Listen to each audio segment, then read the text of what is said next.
ইসলামী স্বর্ণযুগের বেশিরভাগ সময়ে শাসক সুরের মাধ্যমে নয়, বরং পারিবারিক উত্তরসূরি, যা ক্ষমতার প্রভাবের মাধ্যমে নির্ধারিত হয়েছে।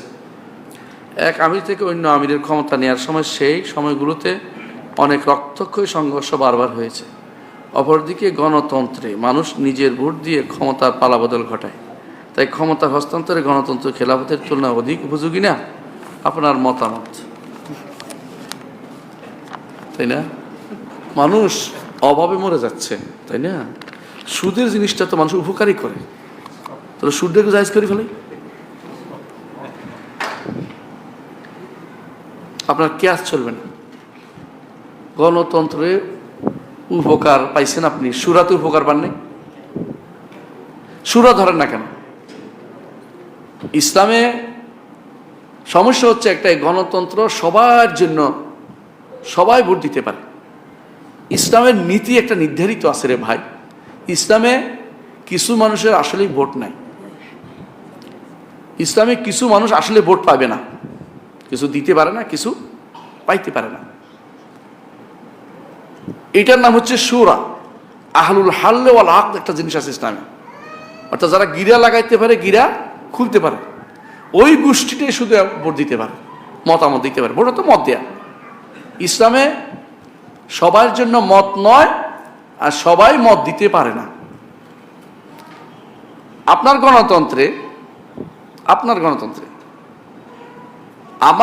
গণতন্ত্রে প্রত্যেকেই ভোট পেতে পারে, প্রত্যেকেই ভোট দিতে পারে। নারী হোক, পুরুষ হোক, ইমানদার হোক, বেঈমান হোক। কথা পার্থক্য বুঝেন? কত মারাত্মক কাজে গেছেন আপনি। আপনি শান্তি খুঁজতে চেষ্টা করতেছেন, আপনি ইসলামী নীতিটা আগে বাস্তবায়ন করেন না, শান্তি ওখানেও আসবে। ইসলামের প্রাথমিক যুগ যাদের কথা বলছেন, মারামারি হানাহানি করছে, মানলাম 100% করছে, সেখানে কি তারা এই কারণে মারামারি করছে, গণতন্ত্র ছিল এই জন্য, নাকি ইসলামী নীতিটা মানে নেই ওই জন্য? ইসলাম নীতি মানে নেই এই জন্য। ইসলামী নীতি মানার ব্যবস্থা করেন, তাই বলে আপনি কাফেরটা কেন আনবেন? আপনি কি বুঝাইতে পারছি কথাটা? পার্থক্য আপনি যখন দেখবেন আপনার ছেলে কথা শুনে না, আরেকজনের ছেলে আইনা নিজের ছেলে বানাই ফেলবেন, কি করবেন? ওটা দেখি ওর বাপের কথা শুনে ওরা আমার ছেলে বানাই ফেলবো, এটা নাকি? আমার ছেলেকে শুদ্ধ করতে হবে। তো শোনে না কেন, সমস্যাটা কোথায় দেখতে হবে, তাশখিস বলে, ডায়াগনস্টিক বলে, তাই না? আপনারা রোগ বের করেন না, রোগ বের করেন না, রোগ বের করে রোগের প্রতিষেধক লাগান না রে ভাই। এটা না করে যেহেতু রুগী হয়েছে এটা বাদ দিয়ে আরেকটা মানুষ ভালো মানুষ ধরে নিয়ে আসি, এটা তো ঠিক না। রুগী তো ঠিক করতে হবে। আমার ইসলামে সব আছে কিনা? আপনি যদি মনে করেন যে গণতন্ত্র কত বড় মারাত্মক কথা বলছে, একটু চিন্তা করেন। গণতন্ত্র ছাড়া সুন্দর কিছু আসে নাই। গণতন্ত্র এমন সুন্দর যে শান্তিতে আপনি কি হচ্ছেন, বারবার বদলাইয়া লোক বদলাচ্ছেন। খেয়াল করেন, তাহলে আপনি ইসলামের উপর ব্লেম দিলেন যে ইসলাম এখনো পূর্ণাঙ্গ না। আল্লাহ কি বললো? আল-ইয়াওমা আকমালতু লাকুম দীনাকুম ওয়া আতমামতু আলাইকুম নি'মাতি ওয়া রাদিতু লাকুম ইসলামা দীনা। ইসলাম পরিপূর্ণ মানতেছেন না আপনি? ইসলামের নীতিটা নাই মনে করতেছেন।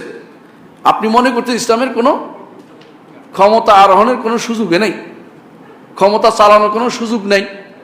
ক্ষমতা থাকতেও by the people, for the people, of the people দিয়ে চলবে। এটা কি ইসলামের নীতি? গণতন্ত্রের সার্বভৌমত্ব কার? জনগণের।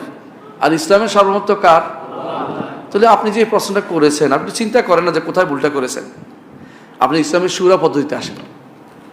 দুর্ভাগ্যবশত আমাদের যারা ইসলামী রাজনীতি করে ওরা এই পদ্ধতি খুঁজতে চায় না। এই পদ্ধতি দিয়ে আপনি মানুষকে এটা দিয়ে কনভিন্স করেন। আপনি ভয় পাচ্ছেন যে এটা বললে ইউরোপ আমেরিকা মানবে না, জনগণ ভুলে যাবে, কবে এটা মানি না, আমার একটা ক্ষমতা দেখাইতে হইব, হ্যাঁ, কয়দিন করে নামাইতে হইব, রাস্তায় দাঁড়ায় যাইতে হইব, হ্যাঁ, অপমান করতে হবে। ইসলামের কিন্তু নীতিগুলি না। ইসলামে কিন্তু বারবার নির্দিষ্ট নীতি আছে ভাই। ইসলামী নীতিটাকে আপনি কেন ইগনোর করতেছেন? কেন ইসলামী নীতিটাকে আপনি সবাই বলেন না?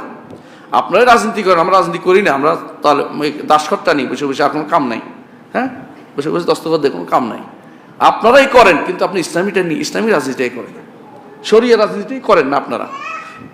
শরীয়ত থেকে আপনি যা যা এখন করতেছেন এগুলি বৈধ কিনা? এগুলি বৈধ কিনা? আপনার সংসদে নারী সদস্য আছে কিনা? ইসলামে কিটা বৈধ কিনা, আপনার সংসদের যে নীতিগুলি আছে এগুলি বৈধ কিনা এগুলি বলেন না, একবার দুবার করে বলতে থাকেন দেখি। সবাই মিলে বলেন না।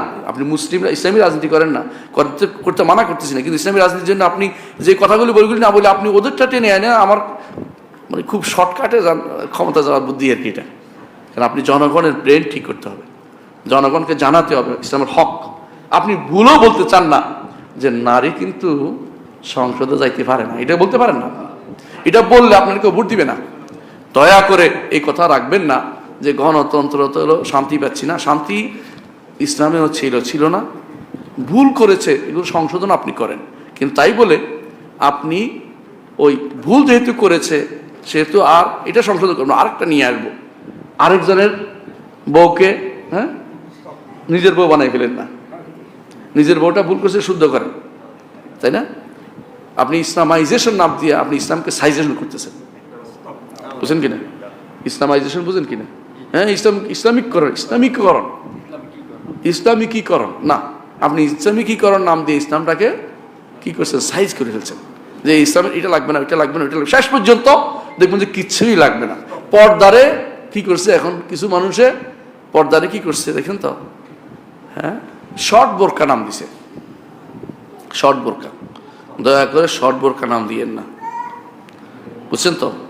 এবং অনেকে প্রশংসা করতেছে, এই গণতান্ত্রিক ব্যবস্থার প্রশংসা করতেছে। কেন? কারণ ইসলামিক ব্যবস্থা জানা না, যে ইসলামিক ব্যবস্থার রূপরেখা তার জানা নেই। গণতান্ত্রিক ব্যবস্থা তার কাছে মজা লাগতেছে। আপনি ইসলামী রূপরেখাটাকেই শুদ্ধ করে দেখেন, শুদ্ধ হবে অবশ্যই, শুদ্ধভাবে দেখেন, আপনার কাছে ভালো লাগবে এটা। যতক্ষণ পর্যন্ত আপনার রোগ এখনো, আপনি এখন মানসিকভাবে আপনি কিসের ওদের দাস হয়ে আছেন, মানসিক দাস থেকে মুক্ত হইতে পারেন নাই এখনো। ইমাম না, আল্লামা ইকবালের কথাটা মনে পড়ে, তিনি বলছিলেন ওয়াদের মে তুম হো নাসারা তামাদ্দুন মে হুনুদ, তুম ওই মুসলমান হো জেসে দেখকে শর্মাত ইহুদ। চিন্তা চেতনা এখনো নাসারা খ্রিস্টান, আর সভ্যতায় হিন্দু, বুঝছেন তো?